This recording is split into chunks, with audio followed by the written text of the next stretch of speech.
Good evening, welcome, and thank you for joining us for the Greenwich Village Society for Historic Preservation's 38th annual meeting.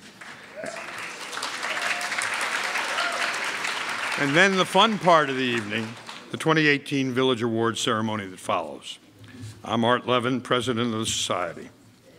I urge you to take a moment to enjoy the singular beauty of this early 1930s auditorium designed by Joseph Urban and lovingly restored in 1992. We want to thank our friends at the New School for once again affording us this glorious space for this evening's events. Now to business.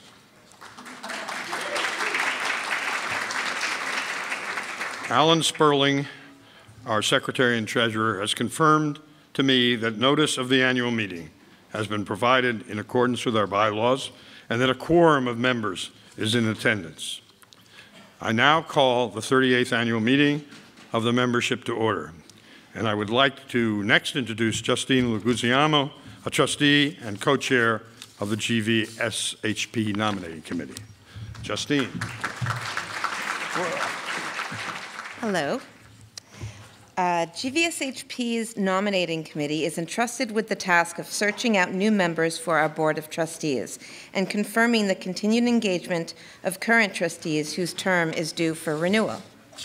It is now with great pleasure that I present the slate of trustees recommended by GVSHP's nominating committee to be voted on by the GVSHP membership this evening.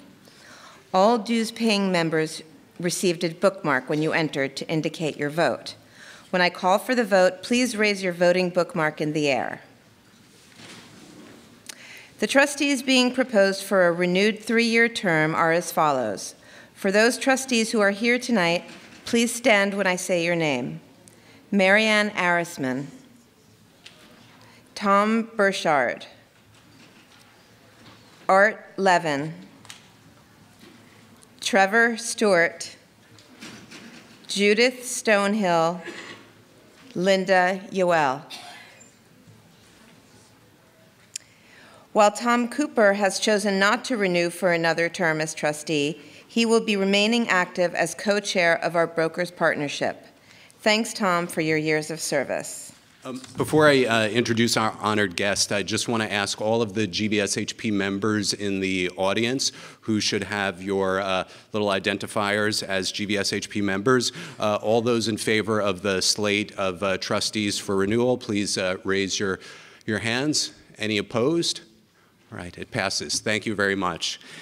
And now I have the pleasure and honor to introduce to you a great friend of the Greenwich Village Society for Historic Preservation, someone with whom over the last several years we've worked incredibly closely on many projects and efforts, some of which you've heard about over the last several years here in our newsletter and elsewhere, and some of which you'll hear more about tonight. It is my distinct honor to introduce to you our City Council member and now our Speaker of the City Council, Corey Johnson. Good evening. I wish that my election as Speaker was as simple as the vote tonight on the 3-year terms for the Board of Trustees, but such is life. I want to thank you all for having me. I want to thank Andrew Berman for that very kind introduction. I know it's not often that you invite elected officials to speak, so I want you to know how much I appreciate this opportunity. It's really kind of you, Andrew, and the board to allow me to make some brief remarks. I especially want to thank Andrew. We are very, very lucky to have Andrew. Andrew and I have worked on many, many, many things together long before my time even elected in the council. We worked on trying to defeat the Chelsea Market Plan together. We worked on trying to get landmarking in Hell's Kitchen and other places. Andrew and I have worked together for well over a decade, and it's really great to work with him in the role of me being in the council and him continuing to be the executive director of GVSHP. He is not allowed to leave. He must stay on.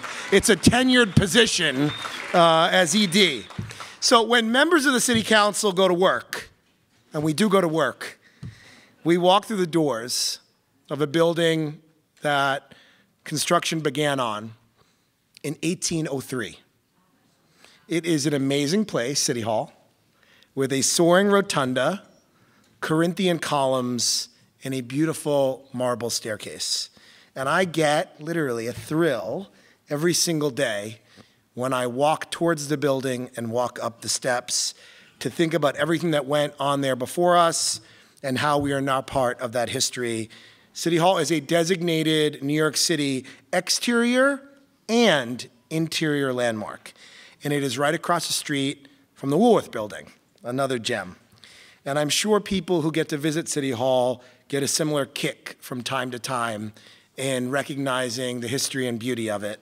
And when I'm here in this council district where I live, I am always walking by amazing, historically significant places.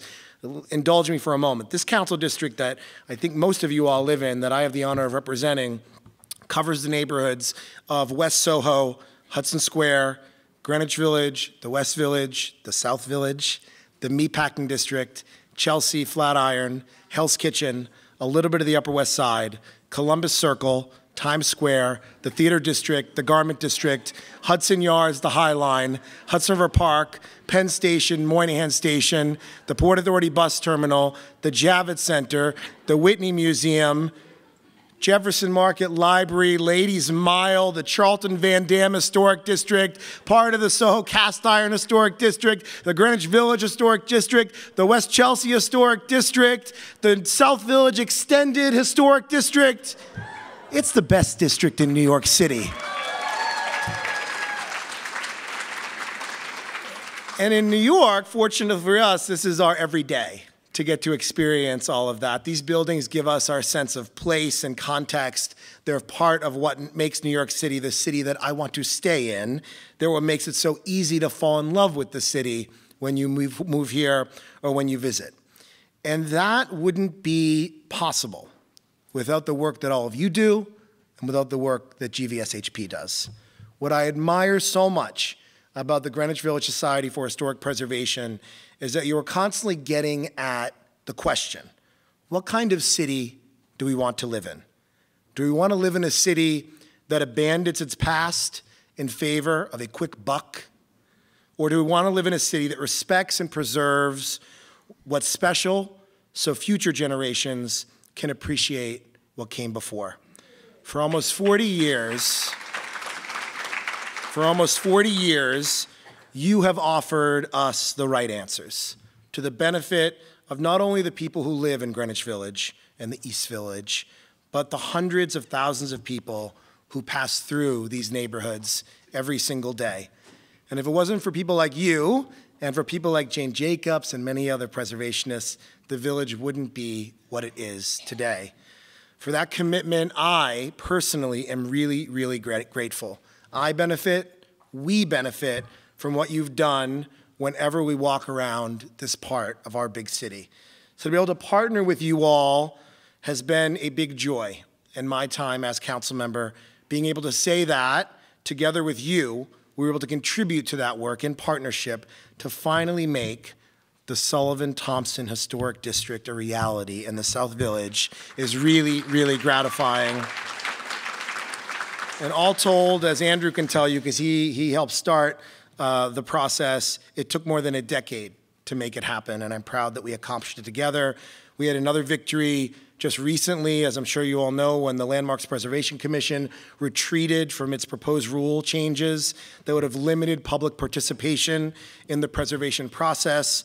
Those rules would have had a truly negative impact on the work that GVSHP does every day. And I want to thank you all and Andrew and his staff for their organizing around that. But with each win comes a new challenge.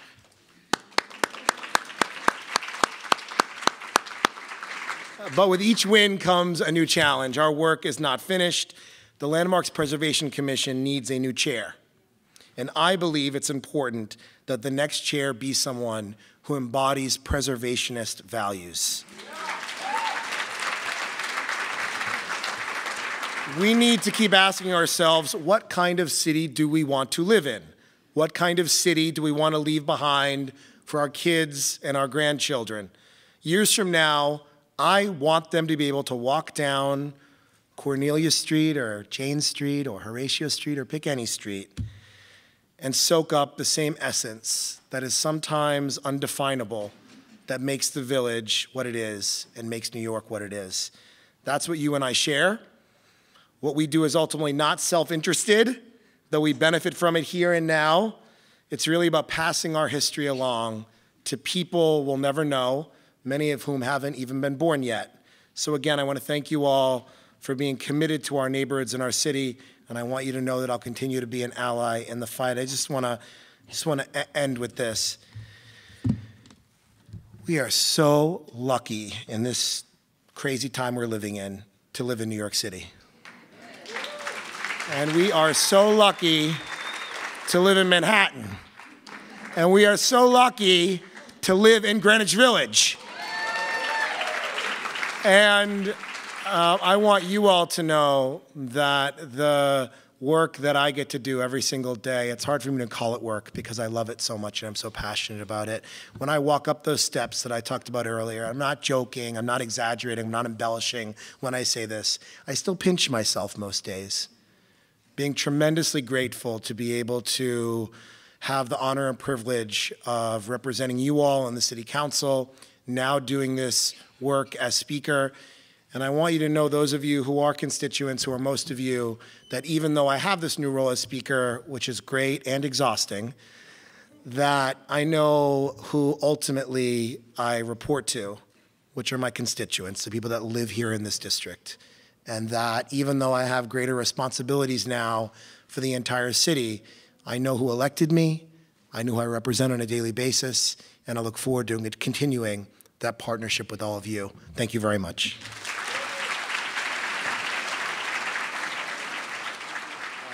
I'd be remiss tonight if I didn't take this opportunity to express my appreciation to the current and past GVSHP trustees with whom I've had the privilege and pleasure of working for the past 7 years and beyond.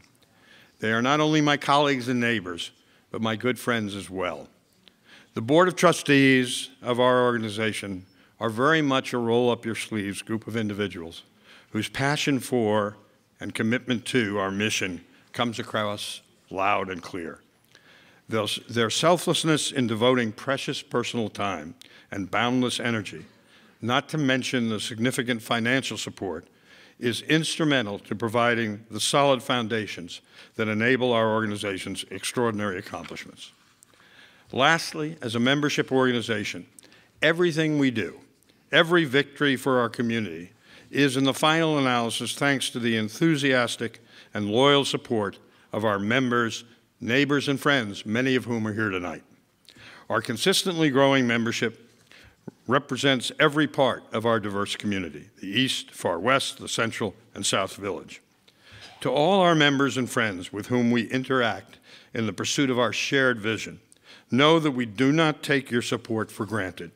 And as an organization, we pledge to continue to work with passion and diligence to address the concerns that matter to all of you, whether resident, small business owner, or visitor. All members in attendance should have received a copy of the 2017 audited financial reports and a 2017 membership report when you registered at the check-in desk in front. If you didn't get one and you want one, there are extra copies there, and you can get it when you leave. I now invite our Executive Director, Andrew Berman, to the podium to present his report on the Society's accomplishments of the past year. It will come as no surprise to this audience that the list is long and impressive, thanks in large measure to Andrew's strong leadership, political smarts, and boundless energy. Andrew.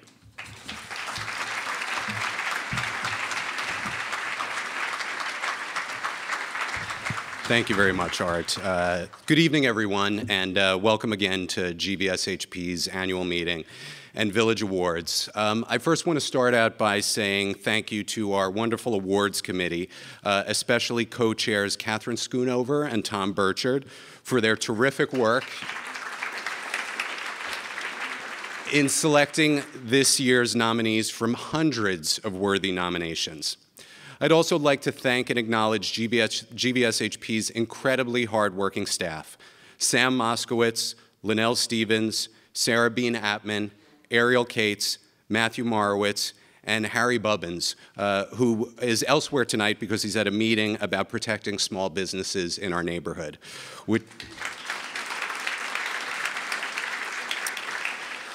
Before we get to tonight's fantastic awardees, it's my honor to provide you with a review of GVSHP's activities and accomplishments over the past year.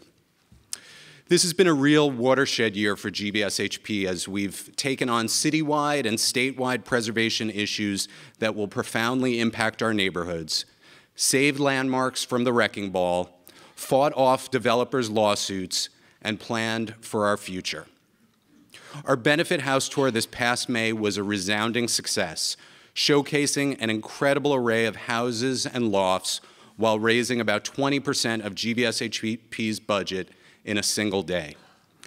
Proud and welcoming homeowners came together with generously supportive businesses and individuals, an incredibly hardworking benefit committee, and over 130 volunteers to put on an event showcasing one-of-a-kind homes open for one day to a few hundred of our best friends. Thank you to everyone who participated in or supported that Herculean effort in any way and made it such a success. GVSHP membership, which is our single largest source of support, grew healthily over the past year.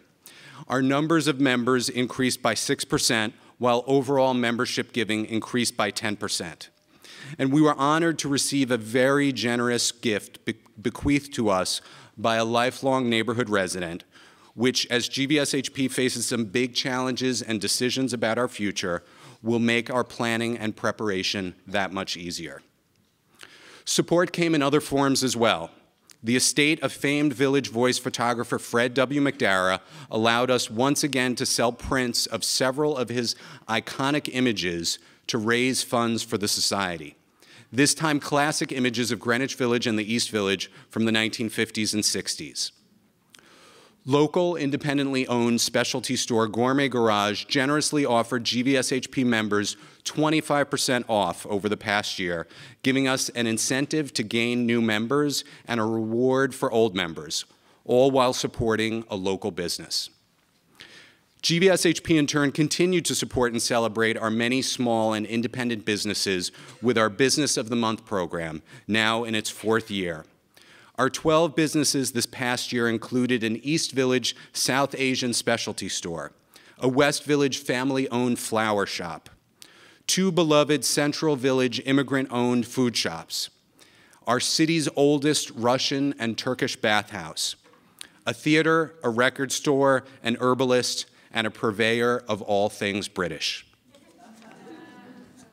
We also made a variety of wonderful new resources available to the public via our website over the last year.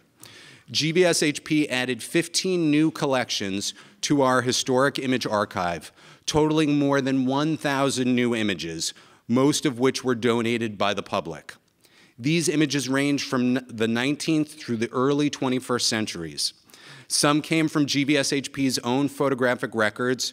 Others were painstakingly culled from 9 years' worth of landmarks applications GVSHP has retained, creating a treasure trove of historic images of our neighborhoods.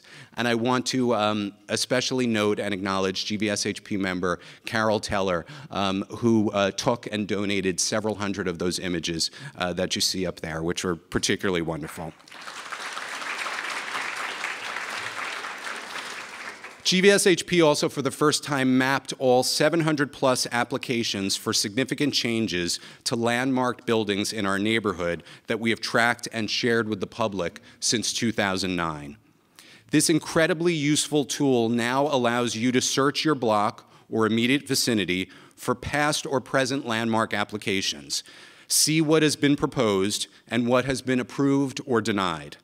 It's all part of our ongoing effort to help make the landmarks application process as accessible and transparent as possible. The past year was a particularly busy year for our educational programming as well.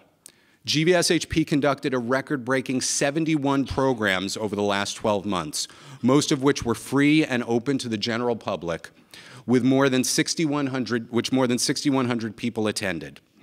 Our children's education program served nearly 1,300 students in 57 classes in more than 14 different schools in Manhattan, the Bronx, and Brooklyn, serving all regardless of need or ability to pay.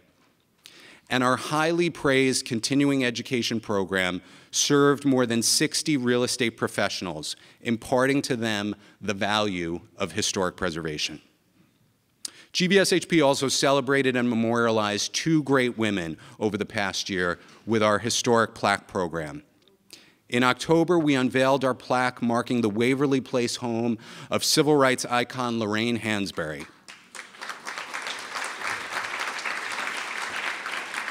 Hansberry, of course, was the first African-American woman to have a play, A Raisin in the Sun, produced on Broadway. And just last month, we unveiled a plaque marking Elizabeth Blackwell's New York Infirmary for Women and Children on Bleecker and Crosby Streets, the very first hospital run by and for women, founded by America's very first female doctor.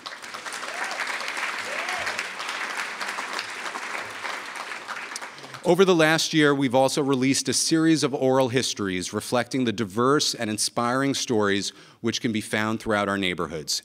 These included Chino Garcia, co-founder of the East Village's legendary Charas El Bohio Community and Cultural Center. Beverly Moss Spat, the first female chair of the Landmarks Preservation Commission. Artist Paula Poons, who's lived for over 4 decades in a Greenwich Village loft building which was, in the mid to late 20th century, the center of the New York art world. Activist, theater producer, and Fortune Society founder, David Rothenberg.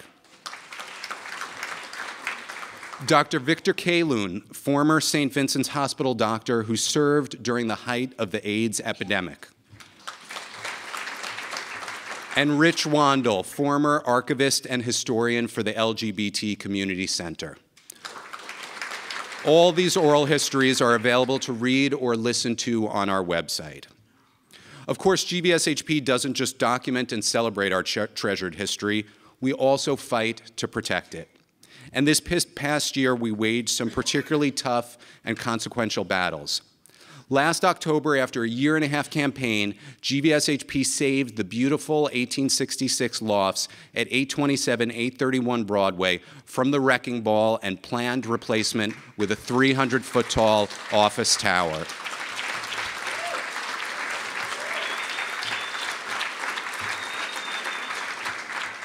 We did so by highlighting their incomparable roles as homes to 20th century art world luminaries like Willem and Elaine de Kooning, Paul Jenkins, Jules Olitsky, Larry Poons, and William Rubin. Of course, we're fighting to protect not only these buildings, but the entire highly vulnerable area within which they sit, between Union Square and Astor Place, from University Place to 3rd Avenue. This slice of Greenwich Village and the East Village is uniquely lacking in comprehensive zoning or landmark protections and has been identified in real estate circles as the next beachhead for Silicon Alley, the tech industry stronghold currently concentrated north of 14th Street. The mayor planned to accelerate this trend by locating a huge new tech hub on the south side of 14th Street near 4th Avenue that would help bring Silicon Alley south into the Village and East Village. At the same time, he refused to support our proposed zoning or landmark protections for these areas to protect them from these impacts. But we found the unintended silver lining in the mayor's plans. His tech hub cannot happen without City Council approval. And while we cannot force the mayor to approve our neighborhood protections, in last year's race for the City Council District 2 seat, which covers this area, GVSHP was able to get every candidate for the position, including the eventual winner, Carlina Rivera, to pledge that their support for the mayor's tech hub would only come if accompanied by protections for the surrounding neighborhood.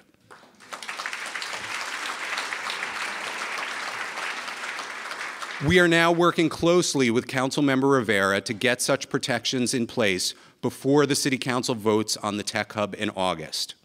But she's facing tremendous pressure from the city and others to abandon her pledge. So if you have not already, please contact her to urge her to stand firm. And by the way, I will not be insulted if you take out your smartphone right now, and if you haven't already sent this letter, you go to that website and you do it right now. That's your one free pass on using your phone during this presentation. This was only the tip of the iceberg of GVSHP's advocacy work over the last year.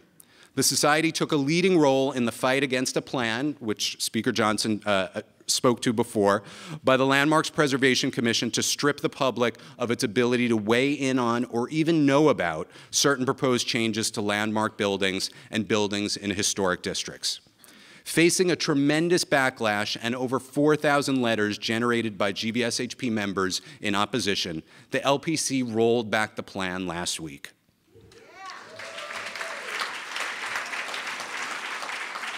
In the wake of that PR disaster, the LPC chair then announced her resignation. GVSHP has been leading a campaign to ensure that her permanent replacement has a true preservation background and credentials, unlike the last several LPC chairs. But we didn't just have to worry about City Hall this year, but Albany as well. This year, GVSHP also helped lead an effort to head off an attempt by big real estate and the mayor to lift a half-century-old state limit on the size of residential buildings in New York City. No matter that the incredibly generous current limit allows residential buildings of 1,000 feet in height or greater.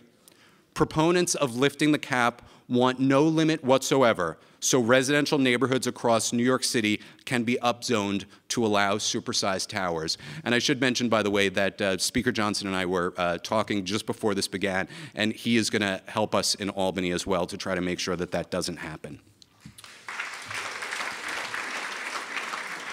We were able to fight off an attempt to sneak this measure into the state budget in the spring, and as we speak, we are working to prevent its inclusion in the last-minute rush of bills passed at the end of legislative session. GVSHP has also been leading the charge to secure measures to help small businesses in our neighborhoods and end the blight of empty storefronts.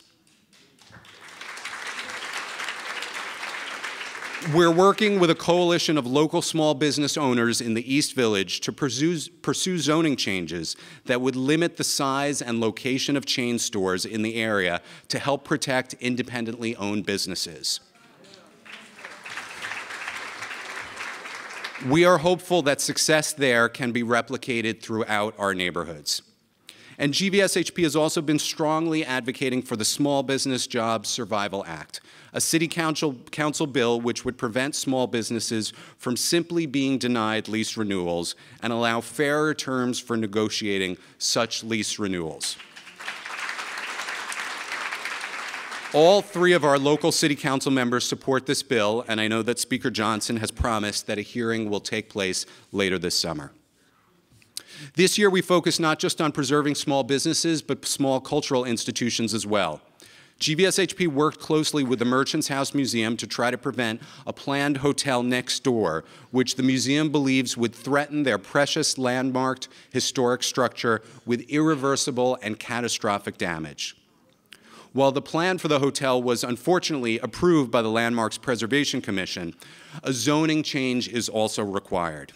GVSHP is working with the museum to try to use that process to get the developer to rethink their plan and consider a different site which would not harm or impact this irreplaceable public educational resource. We're also nearing conclusion on a nearly 3-year-long process by which the IFC Film Center on 6th Avenue has sought to expand. GVSHP strongly supports independent cinemas in our neighborhood and the positive presence that IFC has brought to 6th Avenue. However, we were very concerned with their original plan, which required a zoning variance to allow commercial uses on tiny residential Cornelia Street behind the theater. Fortunately, through the public review process, a compromise was brokered from which all sides benefited. The theater added a residential component to their expansion plan along Cornelia Street to maintain that block's special character, while being allowed to add new space for theaters along 6th Avenue and in the middle of the block. GVSHP is working with IFC and the Landmarks Preservation Commission to see the design of the proposed additions revised to match the residential character of the street, and we look forward to a successful and contextual expansion of the Film Center in the near future. GVSHP, thank you. GVSHP was less welcoming towards plans leaked for a nearly 400-foot-tall tower at 14 Fifth Avenue between 8th and 9th Streets in the Greenwich Village Historic District. Through public statement and press releases, we made clear that if such a plan was real, it would face a firestorm of opposition and should expect anything but an easy time making its way through the Landmarks public approval process. Since the initial leak of the plan last year and the intense pushback, there has been no further movement on these plans, though we remain watchful. Years of watchfulness and persistent advocacy by GVSHP paid off last year when the Trump Organization finally withdrew from the Trump Soho condo hotel on Spring Street.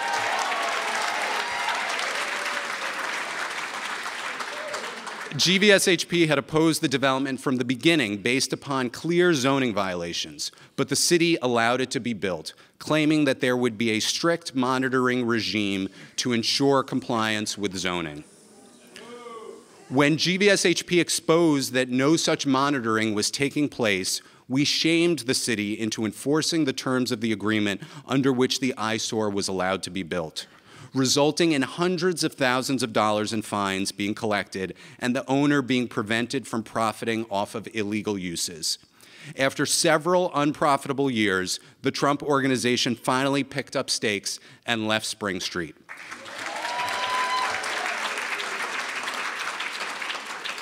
We were not sorry to see them go. Speaking of Mr. Trump, in January of this year, GVSHP was sued by developer Greg Singer for quote-unquote illegally conspiring to deprive him of his constitutional rights to develop his landmark property, the former PS64 Charas El Bohio Cultural Center in the East Village. We did this, allegedly, by pointing out to city officials how we saw his plans violating the law and asking that the law be properly enforced. Mr. Singer reportedly hired Donald Trump's PR team to pay actors to pose as concerned neighbors supporting his development plans for the old PS64 at a rally, and is clearly trying to intimidate us with this lawsuit. But we won't be intimidated. And clearly, neither will our members. The day the news of the lawsuit broke, GVSHP received more online contributions than any day in the organization's entire history. Thanks to your support, we are vigorously fighting the suit in court and don't intend to change our actions one bit. Also, thanks to our member support, we are in a strong position to face another existential challenge: the approaching end of our 20-year lease arrangement with the Neighborhood Preservation Center, which has been our home since 1999. GVSHP has prospered in our beautiful, historic landmark space, which we share with other preservation organizations. But that agreement will soon end. However, our board and staff are actively pursuing other possibilities and arrangements which will allow GVSHP to continue to fulfill its mission and to grow to meet the many challenges ahead our organization faces. So as you can see, we've had a lot on our plate this year. In addition to the ongoing challenges I've outlined, we expect to have an even busier year in 2019, when we'll be celebrating the 50th anniversaries of the designation of the Greenwich Village Historic District and the St. Mark's Historic District, the East Village's very first historic district, as well as the 50th anniversary of the Stonewall riots.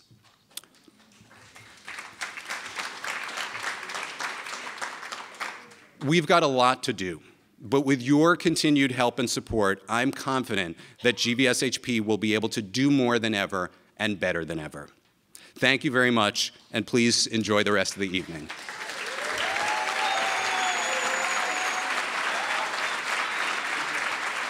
And as Corey said, you ain't going nowhere. I now would like to ask for a motion to adjourn the 38th annual meeting. Somebody make a motion? Second? All those in favor? Any opposed? No. The motion is carried and the annual meeting is adjourned. Just a note for GVSHP trustees. I want to remind you that there will be a brief board meeting immediately after the conclusion of the award ceremony. It will be in the green room off the stage to my left, your right. So please don't forget and leave. We really need you there. It's very short. Okay, we go to the fun part of the evening. It's now my great pleasure to introduce Penny Arcade, our MC for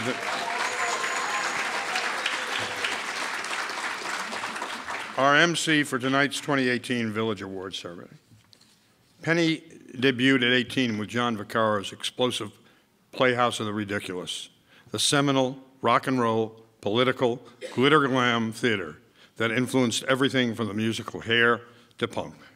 At 19, Penny was a teenage superstar in Andy Warhol's Factory, featured in the Warhol-Morrissey film Women in Revolt. 2018 marks her 50th year in downtown experimental theater. For 35 years, she has written and performed her own work, which has always been focused on the other and the outsider, examining her place in society from the edge of society. She's known for her high-content plays, which mix political humanism and hilarious comedy, her highly quotable one-liners, and her magnetic stage presence. She has brought East Village performance aesthetics from the underground into the international mainstream all over the world. She is an international icon of artistic resistance and an inspiration to generations of artists everywhere. With longtime collaborator Steve Zahetner, she has co-helmed the Lower East Side biography series, an archival video project that has been broadcast and cybercast every week since 1999 to ensure that future generations will have access to the highly self-individualized spirits and mad souls of invention that built downtown New York's reputation as an incubator for authenticity, rebellion, and iconoclasm. Please join me in welcoming Penny Arcade.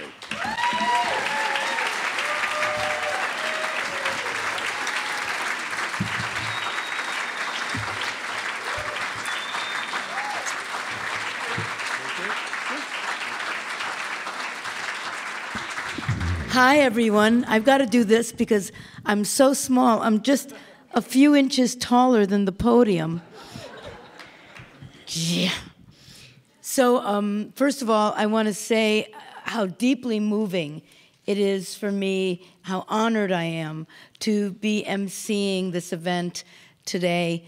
I travel all over the world. I perform all over the world. And because I'm an immigrant child of displaced people, everywhere I go, I feel at home. So I'm very involved in a lot of the destruction. I mean, I'm not creating the destruction, but supporting the people who are fighting the destruction in other cities. In London, where Soho, the Bohemian district of London, is under terrible siege. In Sydney, Australia, King's Cross has been decimated. And in many, many other places around the world that don't have an organization like the Greenwich Village Society for Historical Preservation, what this organization has been able to do in New York is astounding. It's astounding.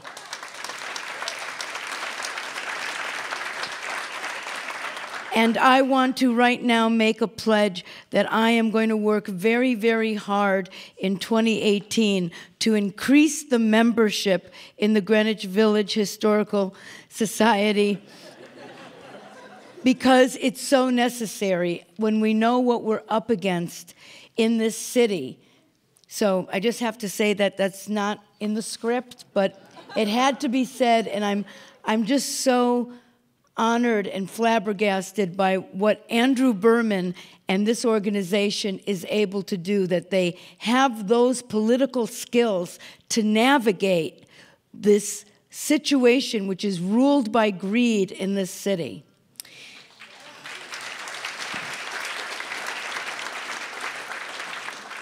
This year, the Greenwich Village Awards Committee recognizes 6 Village Award recipients, chosen from hundreds of nominations that were received from the public.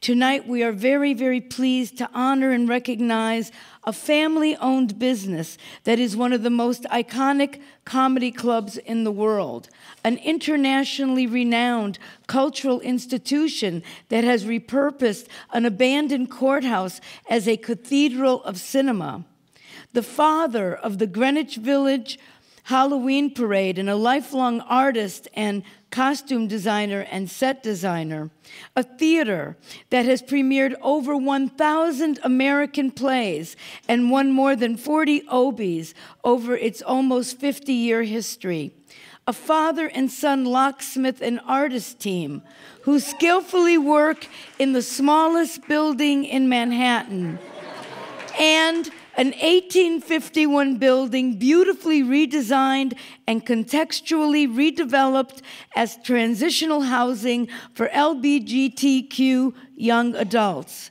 I am very, very pleased and honored to present our 2018 Village Awardees. First, our first awardee is the Comedy Cellar. Opened in 1982, the Comedy Cellar's roots go back to 1960, when an Israeli cab driver aspired to open a venue in the bustling neighborhood Greenwich Village. Menachem Dworman, known as Manny, opened Cafe Finjan on the corner of 7th Avenue and Commerce Street. The coffee shop morphed into an Israeli Middle Eastern nightclub where musicians would gather and play. Music was played in Yiddish, Russian, Hebrew, Arabic, Greek, Turkish, and Spanish. Artists included a young Jose Feliciano and Bob Dylan. The whole operation moved to McDougal Street and expanded, taking over what is now the Comedy Cellar, the Olive Tree Cafe, and Cafe Wah. The Village Underground and the Fat Black Pussycat were added to the roster in later years. In 1981, comedian Bill Grunfest approached Manny with the idea to do comedy. Among the first crop of comedians to come his way were Jon Stewart, Gilbert Gottfried, and Bill Maher. Over the past 37 years, Comedy Cellar has been a testing ground for some of the world's leading comedians. Comedy luminaries have performed and gotten their start here and continue to drop in today and practice their new routines. You can stop in any night and see up-and-coming talent or perhaps a world-famous comedian practicing their new material, such as Chris Rock, Amy Schumer, Jerry Seinfeld, Dave Chappelle, Michelle Wolf, or Judd Apatow. Manny passed away in 2002, and his son, Noam, took over. Since then, Noam has been responsible for anchoring and sustaining a vibrant culture on McDougal Street that spills over to supporting other area businesses. Both the Comedy Cellar and the Village Underground are comedy meccas that bring cultural vitality to our neighborhood and continue the proud tradition which stretches back to Lenny Bruce and beyond of our neighborhoods as a place where comedy, political discourse, and performance meet. Many staff members have been working at the Comedy Cellar for years or decades, providing a comfortable family feeling for the employees, the artists who perform and relax there, and for admiring patrons. The love and respect Noam feels for his father is apparent at the venue. Manny's touch is still alive, from the original slate tables at the Olive Tree to the stained glass windows bearing his name or images of the instruments that he played.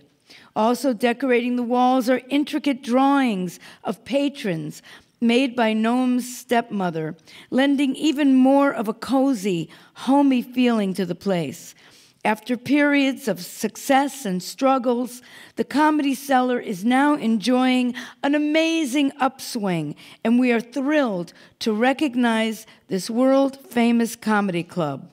We are honored to present Comedy Cellar owner Noam Dworman with the 2018 Village Award for providing a family-owned venue for world-class, cutting-edge comedy that has, since 1982, continued the Village's role as a launching pad for great new talent in the field of humor and performance. Noam.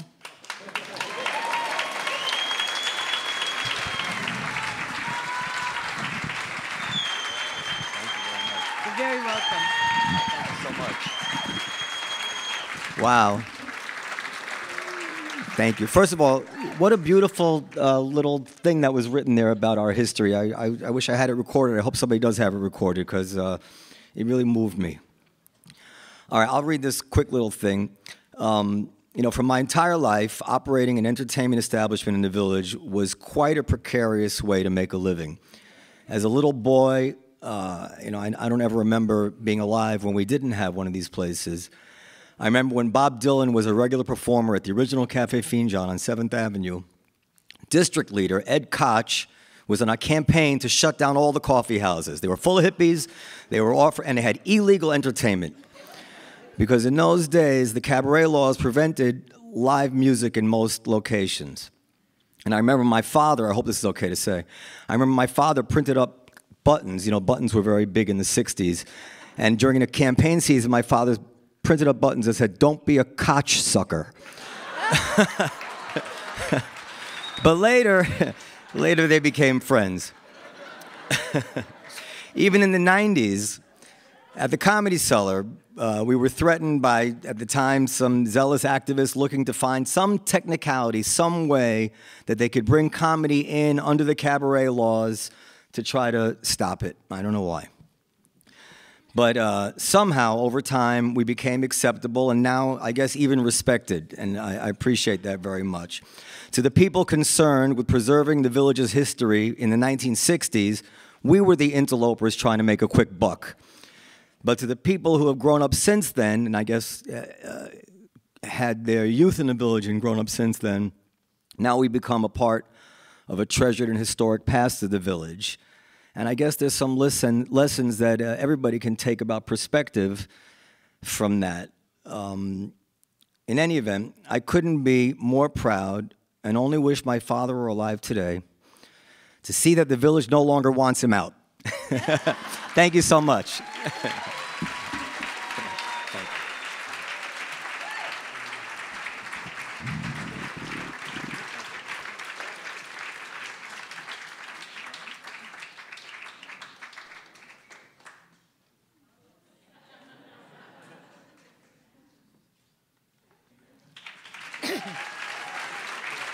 Congratulations. Our next awardee is Anthology Film Archives. Yay! There is simply nothing like it in New York City or anywhere else in the world in terms of its sole focus on the art and culture of avant-garde film. Anthology was founded in 1970 when Lithuanian emigre and artist and poet Jonas Mekas and 4 other film devotees envisioned a permanent home for independent films that were in danger of being lost, overlooked, or ignored. Their original home was at the Public Theater. 3 moves later, in 1988, Anthology arrived at its present home at 2nd Avenue and 2nd Street. The building was an abandoned municipal courthouse and jail constructed between 1917 and 1919. As Manhattan's 3rd District Courthouse, it was known as the Essex Market Courthouse. The transformation into anthology film archives cost $1.4 million and took nearly 10 years to complete. Almost 50 years following its founding, Mr. Meckes is very much central to the organization as president of the board and artistic director. He has guided the organization to create a cathedral of cinema in what was once a ruin of a courthouse. Anthology has preserved over 1,000 works, restored rare films and videos, and created high-definition digital transfers.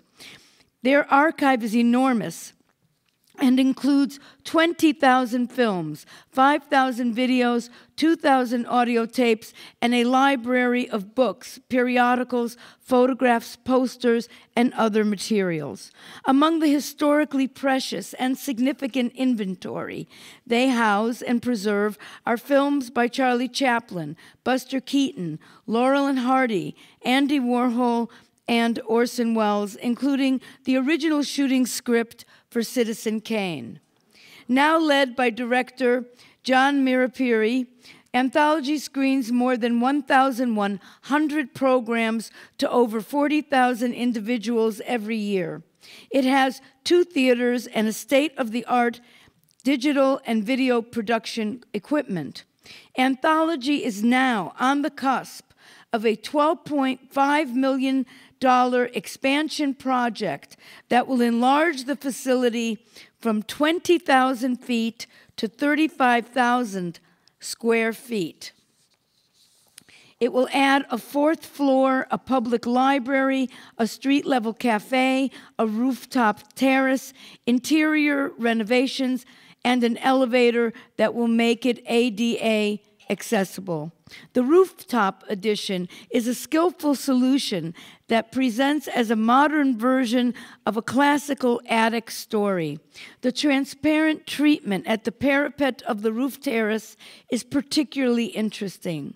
The glass-enclosed stair addition between Anthology and the neighboring building is a clever solution. The proposed additions to the building are thoughtful, reasonable, and respectful of the existing historic building.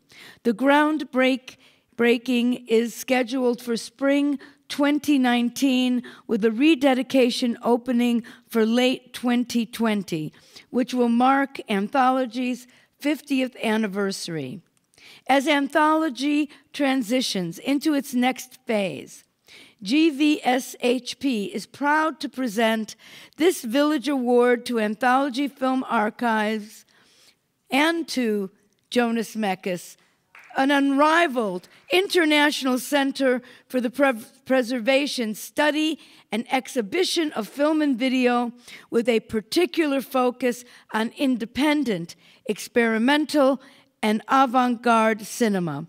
Accepting the award for Anthology Film Archives are Jonas Meckes and Anthology board member and expansion plan architect Kevin Bone.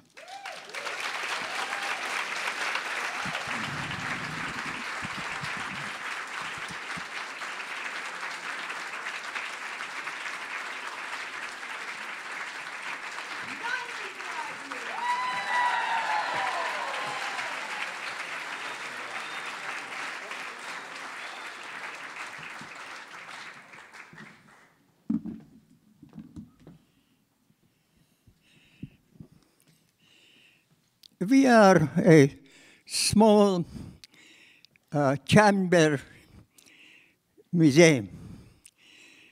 We are happy to be small. We are happy to be in a small neighborhood. The art that we collect, preserve, and show is also small. It's the poetic, the poetic aspect of cinema that we concentrate on. In the times of bigness,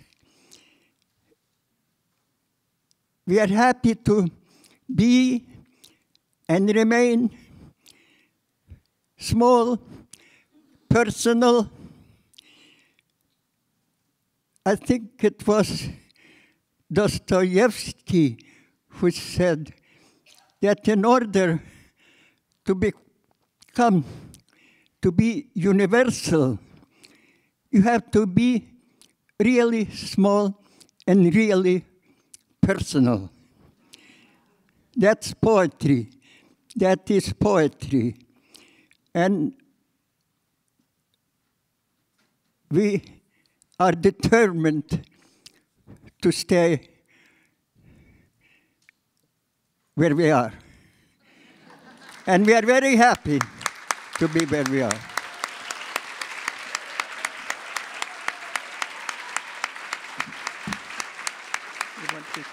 No, I'm not going to follow you. I say. Thank you, because the building was a shell when we got it.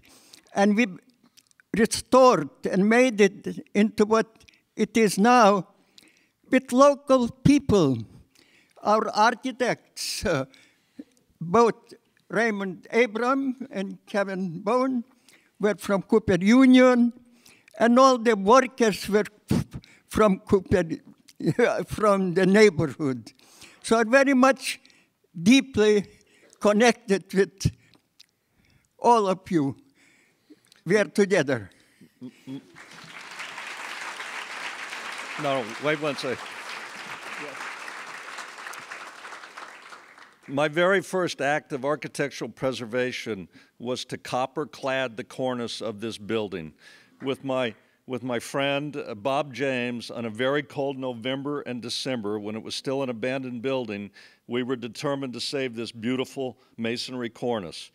A process that involved putting the sheet copper down and pouring the molten lead in the joints and hammering them down on freezing cold days, fueled by a little Jack Daniels that we would share with Jonas and Harry Smith and people that would come by the building. And we have fought to take care of this building for 30-plus years.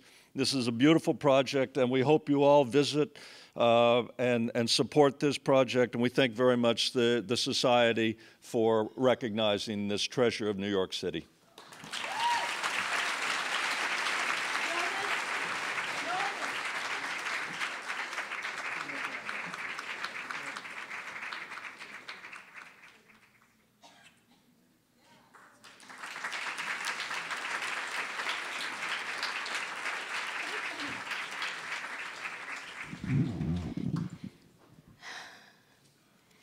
It's so moving to me to be participating in this because it's about lineage. It's really about lineage, and everything that the Greenwich Village Society for Historical Preservation does is about supporting lineage. And I think that we are all the recipients of that lineage. Our next awardee, Ralph Lee, has mastered, please, yes, do. Has mastered the art of puppet making through a lifelong career in the theater. Lee knew he wanted to work in the theater at age 7, and at 11, he created his own puppet company. At 17, he became a set designer in summer stock, and in college, he acted in and directed plays.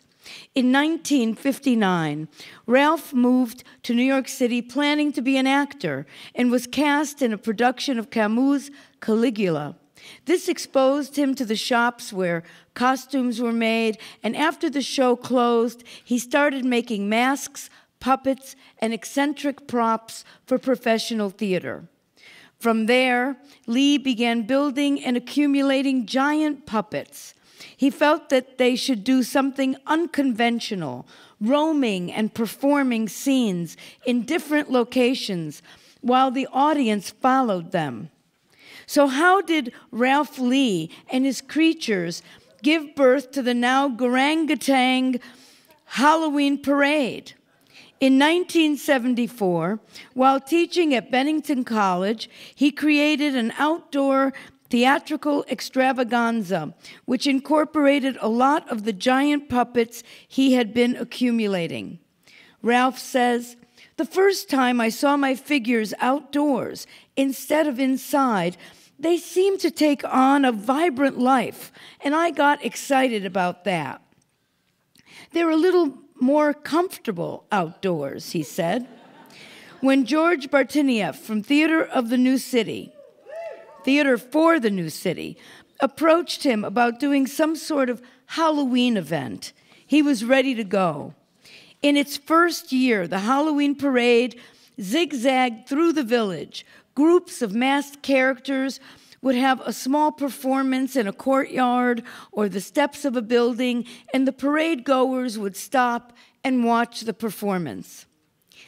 Ralph had a considerable arsenal of masks and giant puppets he had originally created for theatrical productions, including a 7-foot-tall lobster, a 2-headed pig beast for the plays of Sam Shepard, an oversized bag lady, a 10-foot lizard, and a giant golden Egyptian lion, first created for a play at La Mama. The first village Halloween parade incorporated over 100 of Ralph's,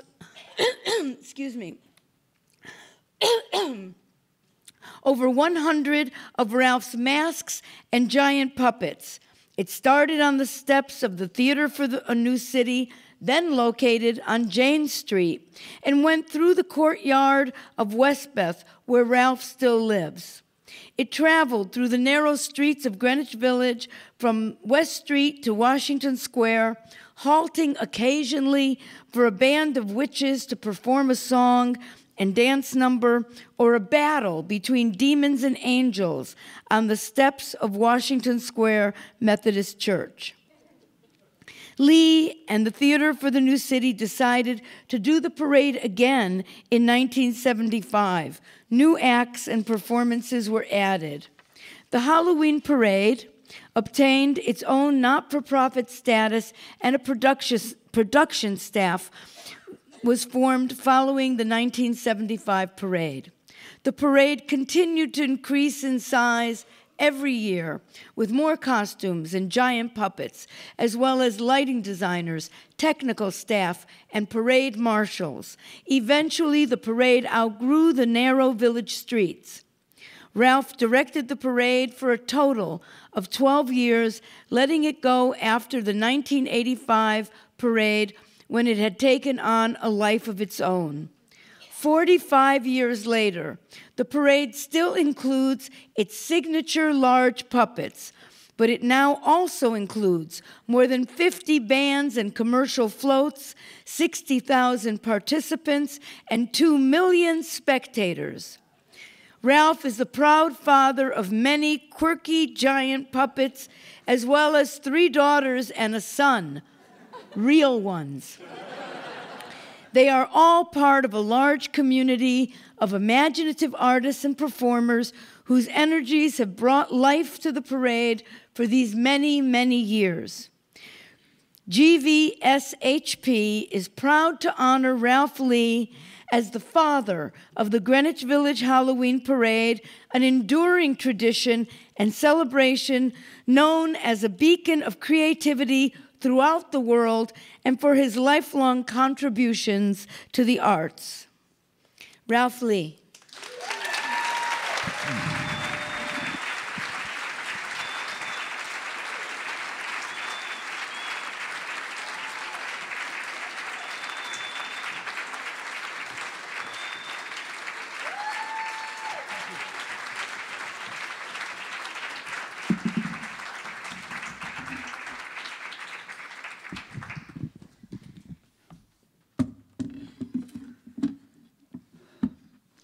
I didn't know I was expected to say anything.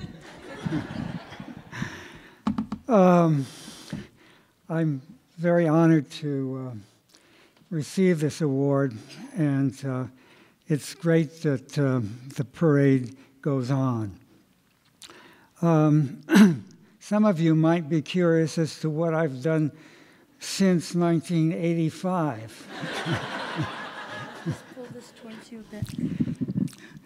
I've continued to do work in New York City, a lot up at the Cathedral of St. John the Divine, where I've done a Halloween event in the cathedral for God knows how many years. Other Halloween events, believe it or not, in Grand Central Station for a couple of years. That didn't work out very well. And up at the Botanical Garden in the Bronx, we did a landscape Halloween event for many years. And it's happened also all over the city. And that's been great. I've also had a theater company going on all these years. Started with my wife, Casey Compton, and we do most of our work in upstate New York, where we feel there are a lot of people that never get to see any theater. And we've done this theater for over 42 years now. And we've developed an audience up there who, a lot of them come up to me after a show and say, "Now you're coming back next year, right?" Well, we've managed to do it so far. I don't know how long we'll continue, but it's in a small town called Salem, not to be confused with North Salem, which is considerably south of where we are located. We're in Washington County, a wonderful area, lots of old farms there. And we take day trips out and perform in a lot of communities, both in Vermont, Massachusetts, and New York primarily. And we've brought shows to the city and played at La Mama and other things as well. So that's what I've been doing. And it's been a great life. And I'm very happy to have been able to live in Greenwich Village for all these many years at my crazy home in Westbeth.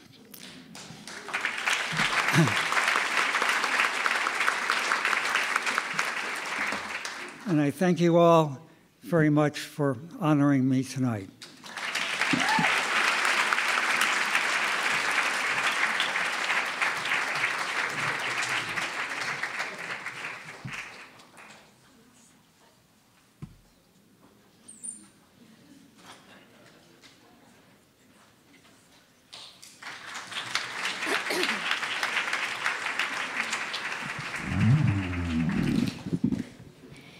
Our next awardee is Theater for the New City. Theater for the New City, or TNC for short, was founded in 1970 and serves the public with a wide array of theatrical programming with a particular dedication to innovation, diversity, and accessibility.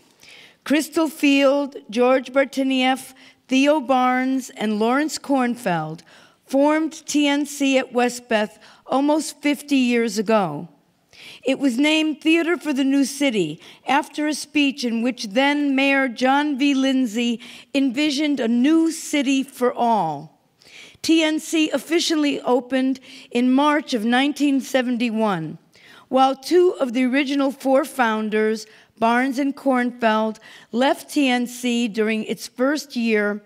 Its first two seasons included plays by Richard Foreman, Charles Ludlam, Miguel Pinheiro, and Jean-Claude Van Italy. TNC began its annual Summer Street Theater and founded the Greenwich Village Halloween Parade with fellow 2018 Village Awardee, Ralph Lee. In 1986, with the help of Bess Meyerson, Ruth Messenger, and David Dinkins, TNC purchased an underutilized 30,000 square foot former WPA building at 155 First Avenue. The First Avenue Retail Market was built in 1938 as part of Mayor LaGuardia's effort to remove pushcarts from the city streets. TNC converted the market building into a vibrant community arts center. This transformation was a critical factor in the cultural and commercial revitalization of the surrounding East Village neighborhood. Bartinieff left in 1992. Crystal Field stayed and continued to build the organization as artistic director. Theater for the New City premieres more than 30 full-length dramas, comedies, and musicals each year. Its writers include emerging and established playwrights who present widely divergent cultural perspectives. TNC's art gallery, in its expansive lobby, provides visual artists, especially local East Village and Lower East Side artists, with much-needed exhibition space. TNC is dedicated to nurturing and developing theater artists and groups whose work reflects the breadth of the American experience. Theater for the New City's resident and presenting theater programs are widely known for their cultural diversity and social consciousness. The multi-ethnic character of the East Village and Lower East Side guides TNC's focus on nurturing a diverse array of theatrical expression. TNC is also well known for cultivating LGBT writers and theater groups. Critically, TNC insists on maintaining affordable ticket prices, allowing access to the largest and widest audiences possible.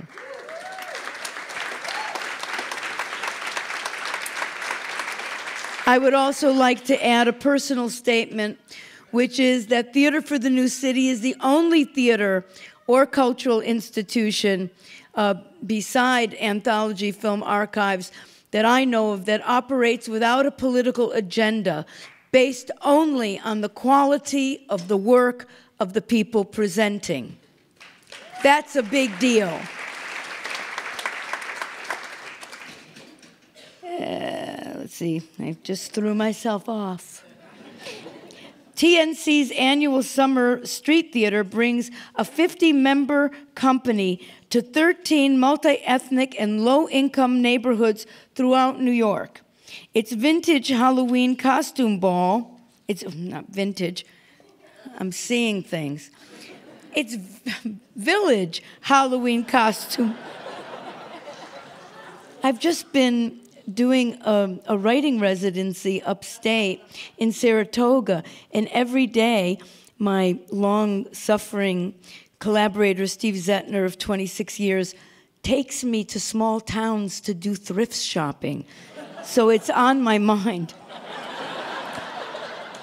The Village Halloween Costume Ball and Lower East Side Festival of the Arts presents the work of hundreds of performing artists to 25,000 people each year, free of charge. Free of charge. Their free ticket program distributes about 6,000 free tickets to over 100 participating community organizations, youth groups, and senior centers throughout the city. And they introduce local students to a variety of theater arts, including puppetry, mask making, script, and songwriting. GVSHP is honored to present this award to TNC for premiering over 1,000 new plays, American plays, fostering innovation, diversity, and inclusion in theater, and providing cutting-edge drama to the masses for almost 50 years. Accepting the award for Theater for the New City is the amazing, the remarkable, the extraordinary founder and artistic director, Crystal Field.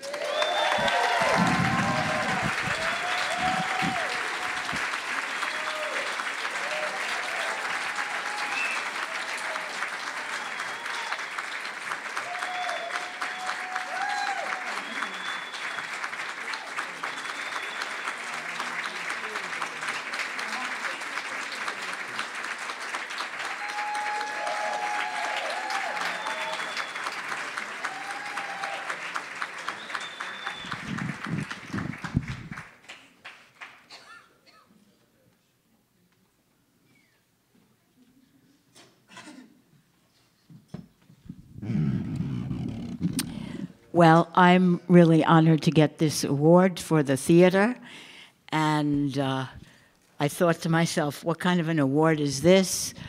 Maybe it's an award for your having lived long enough, but then I found out it's an award where you have contributed to the quality of life of your neighborhood.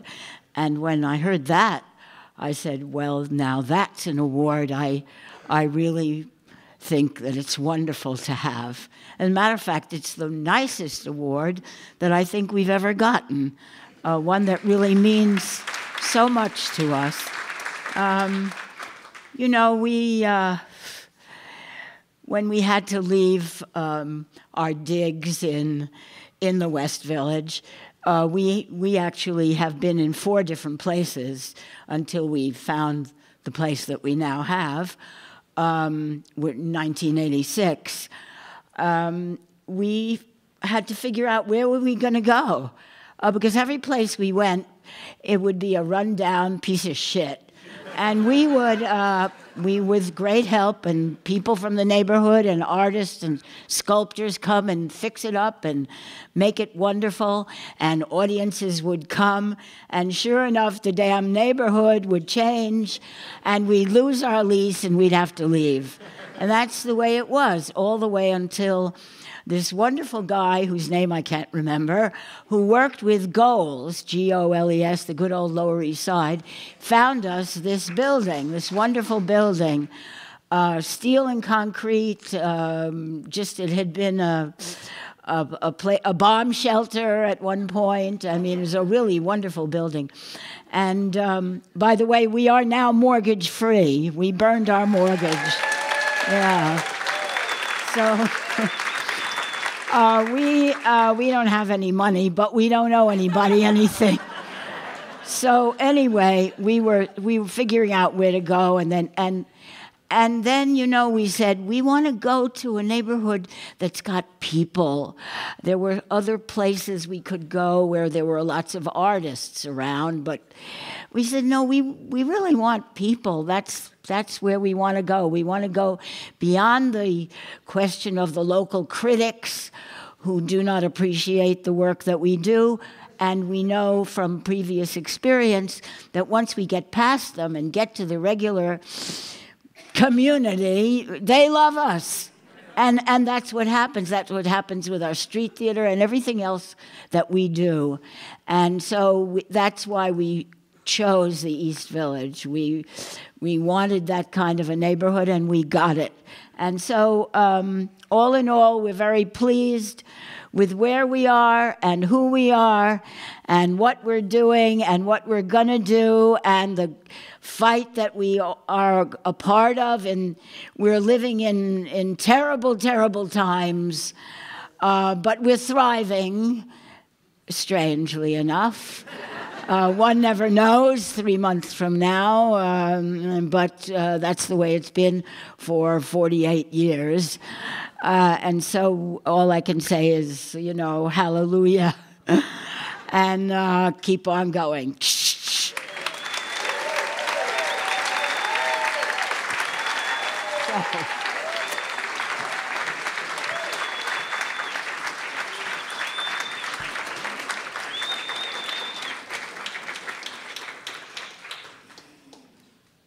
Our next awardee is Greenwich Locksmiths, the tiny yet strikingly adorned storefront on 7th Avenue South between Commerce and Morton Street.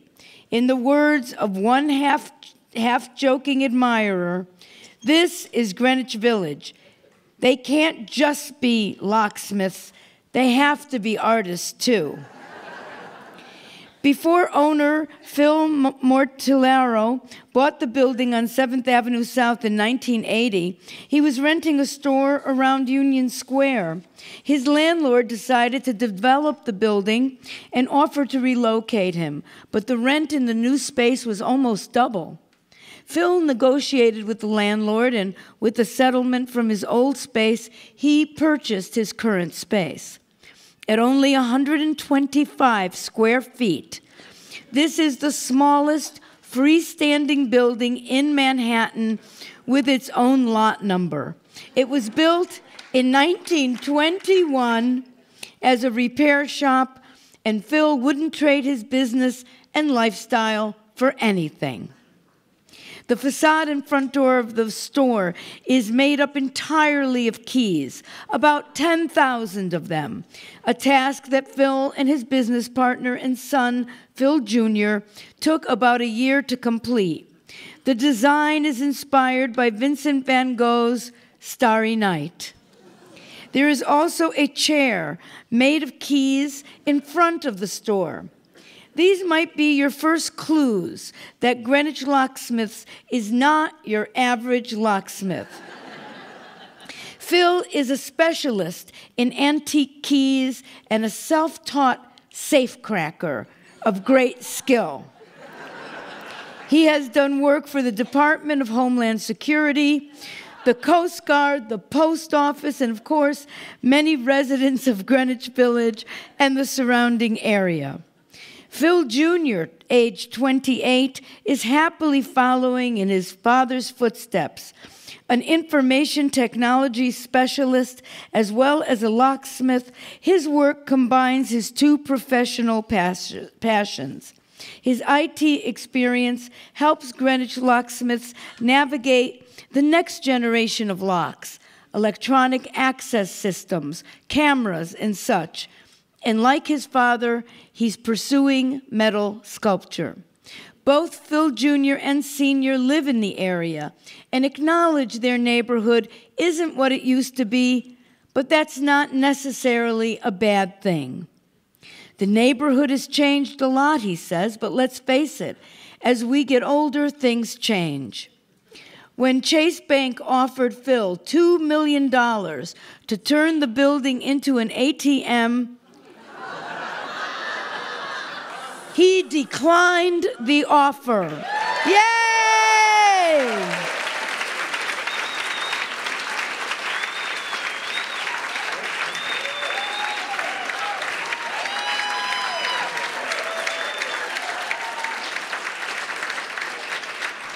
What am I going to do with the money, he said.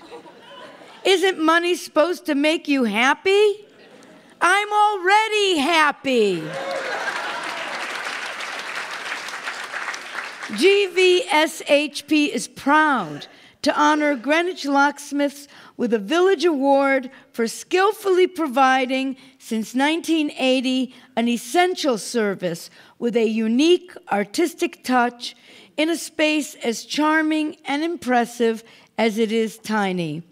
Accepting the award are the owners, Phil Sr. and Phil Jr.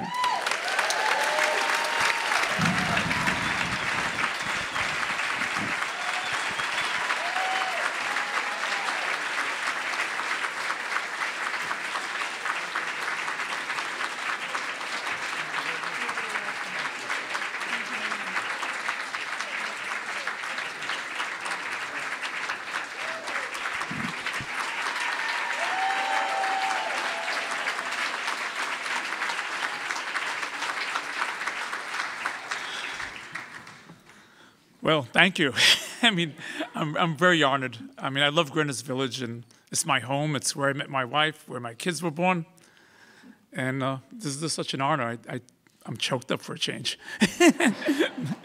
But thank you again. Thank you so much. You know, I was born in St. Vincent's Hospital. You know, they say it takes a village to raise a child, right? So thank you, guys. You know. And we'll be here. I'll be here. We're going to keep being here for you. Thank you again. Thank you.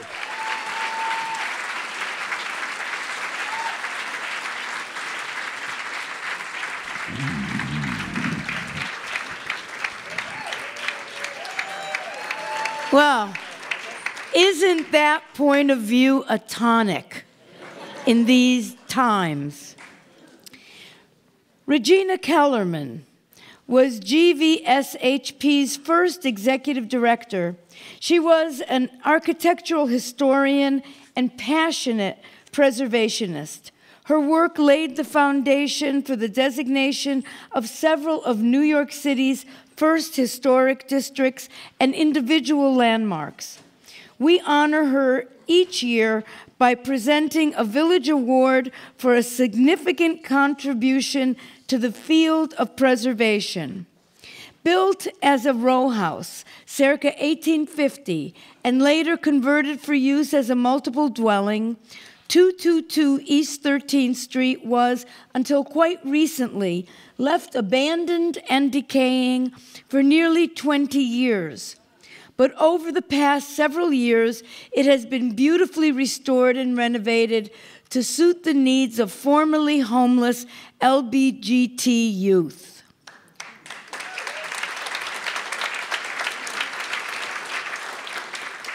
That could have been me as a teenager. The winners of the 2018 Regina Kellerman Award, our final award of the evening, are the Cooper Square Committee, Magnuson Architecture and Planning PC, Builders Are Us Construction Corps, and the Alley Forney Center, who are the visionaries, designers, builders, and operators of the B. Arthur residence.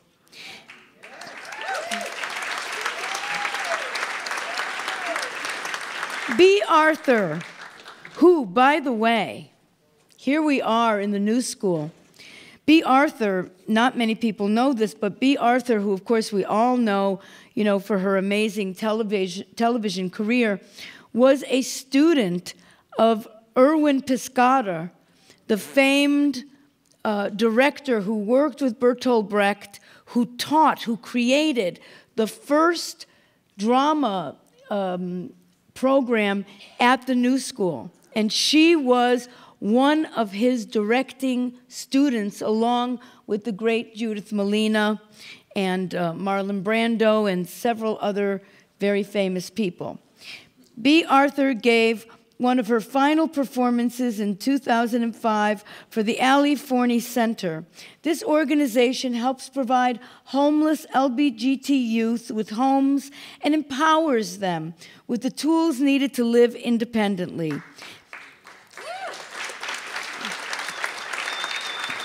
It is the largest agency dedicated to LGBTQ homeless youth in the country.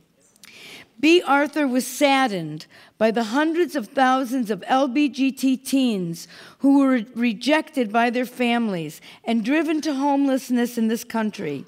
She said she would do anything in her power to help them. And when she died in 2009, she bequeathed $300,000 to the Alley Forney Center for exactly that purpose. Carl Siciliano, the executive director, pledged that the first building they owned would be named for her memory. Several years ago, the Cooper Square Committee, an organization dedicated to the preservation and development of affordable, environmentally healthy housing in the East Village, proposed a partnership with the Alley Forney Center. Together, they would develop this vacant city-owned building as housing for homeless LGBTQ youth.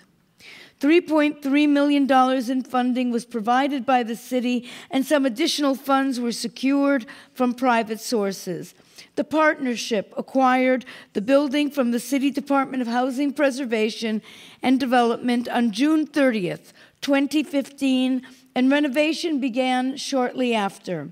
The architectural firm, Magnuson Architecture and Planning, designed the house's 3-bedroom units to house 18 residents. The building was gut renovated by Builders R Us Construction Corps. They worked to preserve the character of the building and make it ADA compliant with a wheelchair lift in front and a limited use elevator inside. Significantly, the development is much smaller than zoning allows, a conscious choice to remain contextual and preserve the building and the feel of the neighborhood. They preserved and restored the facade, lintels, and cornice, and installed a new fire escape. In addition to apartments, the building has a set space for counseling and a computer area. The architects created a rear addition, increasing the space from 4,900 square feet to over 6,000 square feet. This lovely red brick building blends seamlessly into East 13th Street and feels as if it has always been there, rather than like a new development. The B. Arthur Residence is the first congregate transitional housing facility for homeless LBGT youth financed by the HPD, and it will serve as a model for future residences with this unique and crucial mission. GVSHP is proud to honor those responsible for creating the B. Arthur Residence as a space that provides quality, safe, supportive housing for homeless LBGT youth by faithfully and carefully restoring and bringing back to life the formerly derelict and abandoned building at 222 East 13th Street. Accepting the award are Cooper Square Committee Executive Director Steve Herrick, B. Arthur Residence Assistant Director Dahana Lewis, Magnuson Architecture and Planning Principal Christine Hunter, and Builders R Us Construction Corporation Vice President Peter Stephanopoulos.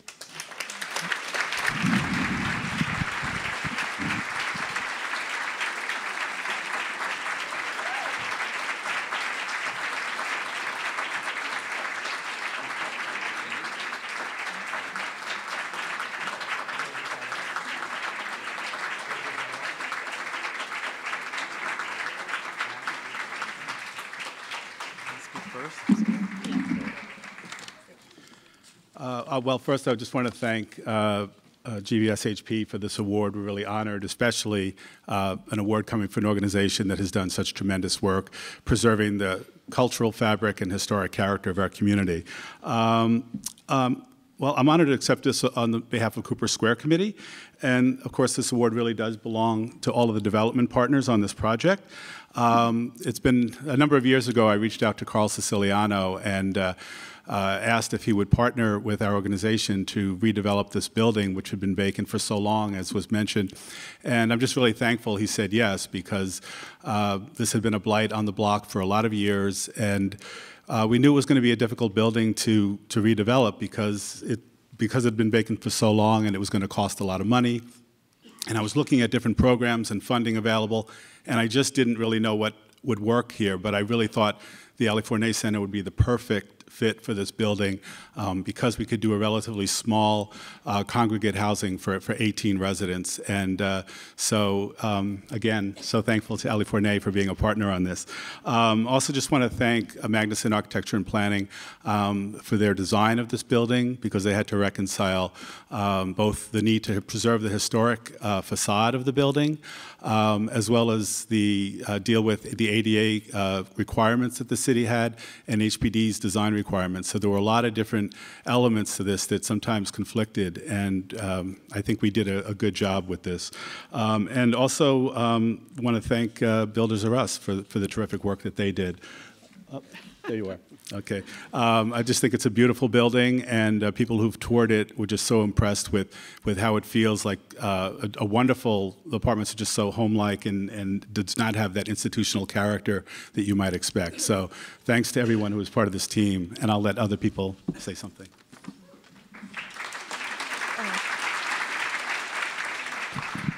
Thank you very much. It's really nice to see how much work went actually in building that very nice space for our residents. Everybody's super happy, and it has been a very nice welcoming to the neighborhood. So I would just like to say to everybody who cooperated with this work in the neighborhood, thank you very much.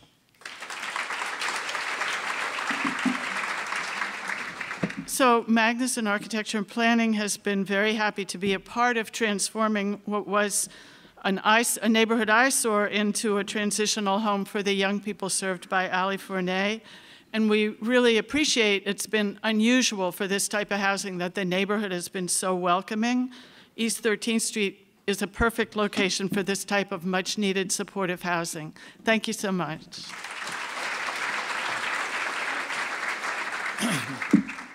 So for a building that was vacant and abandoned for 20 years, you can imagine the condition it was in when we took over. It was very challenging. I want to thank the team for being a part of it and believing us. And congratulations to Ali Fournet. Thank you.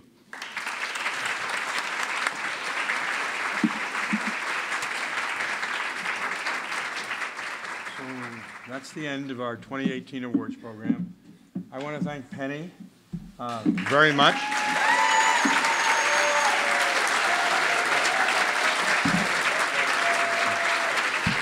And if she schleps down from Saratoga next year, I promise we'll lower the podium.